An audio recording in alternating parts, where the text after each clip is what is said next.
So hey guys, good morning, welcome back to my channel. তোমরা সবাই কেমন আছো? আমি তো খুব ভালো আছি। কালকে আমাদের বাড়িতে মায়ের পুজো হচ্ছে, মানে কালী মায়ের। তো আজকে আমরা যাব গঙ্গা স্নান করতে। আর আমি হেয়ার কালার করে আর সময় পাইনি, হেয়ার কালার করে নিয়েছি। আর গঙ্গাতে গিয়ে তারপর একটু আওয়াজ আসছে, তোমরা একটু ম্যানেজ করে নাও, বুঝতেই পারছো পুজো, বাড়িতে লোকজন। তো আমি স্নান করব। তো গঙ্গায় যাওয়ার সময় বা কিছু আজকে যতটা পারবো তোমাদের সাথে ভিডিও দেওয়ার চেষ্টা করব। আশা করছি তোমাদের খুব ভালো লাগবে। সো আমরা তো গাড়িতে উঠে গেছি, আর চারজনা পেছনে বসেছি। চারজন না, বললে ভুল হবে, পাঁচজনা। আমাদের পুচকুসোনাও যাচ্ছে স্নান করতে। বাবা তো বললো ওকে স্নান করাবে, কিভাবে যে স্নান করাবে আমি নিজেও বুঝতে পারছি না। আর সত্যি সত্যি আমি যখন ভয়েস ওভার দিচ্ছি তখন ওকে স্নান করানো হয়ে গেছে। ওকে যে কিভাবে স্নান করিয়ে যে কান দুটোকে চেপে ধরে আর মুখটা চেপে ধরে বুক অবধি জলের মধ্যে ডুবিয়েছিল। তো যাই হোক, আমার তো খুবই ভয় লাগছিল, মানে কি হবে।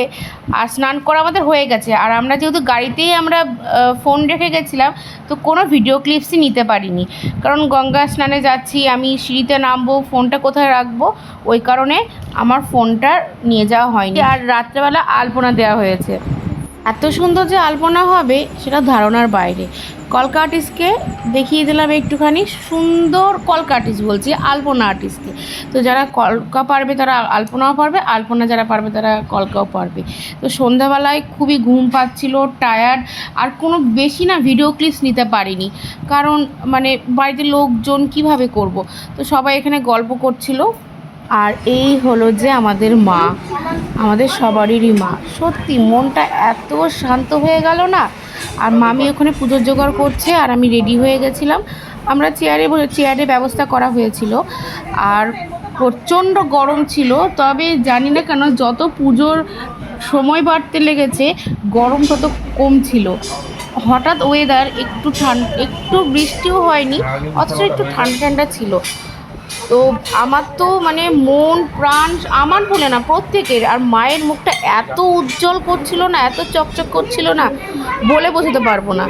তো যারা যারা মায়ের পুজো দাও তারা বুঝবে হয়তো যে হ্যাঁ সত্যি পুজো দেওয়ার আগের পরিস্থিতি আর পুজো দেওয়ার পরের পরিস্থিতি আকাশ পাতাল তফাৎ থাকে। আর এখানে জানি না ঠাকুরমশাই কী একটা নিয়ম বলে, দর্পণ না কি একটা আমি জানি না, তো সেটা করছিল। আর ঢাক তো সমান তালে বাজছিল, ওর জন্য ঢাকের আওয়াজ বেশি শোনায়নি। মোটামুটি বেশিরভাগ লোকজনই আমরা উপোস করেছিলাম। তো আর এই দেখো এখানে মাকে নৈবেদ্য তারপরে দেওয়া হয়েছিল। অনেক কিছু না, বলতে গেলে কিছুই দিতে পারিনি মাকে। তো যেটুকুনি সামান্য আয়োজন করেছি সেটুকুনি তুলে ধরেছি।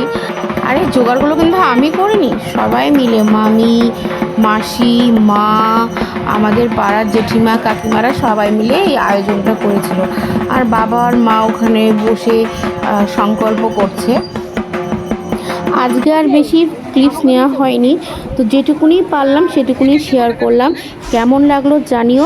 আর please like, comment, share and subscribe করে দিও। আমার জন্য না হলেও আমাদের মায়ের জন্য করে দিও। বাই।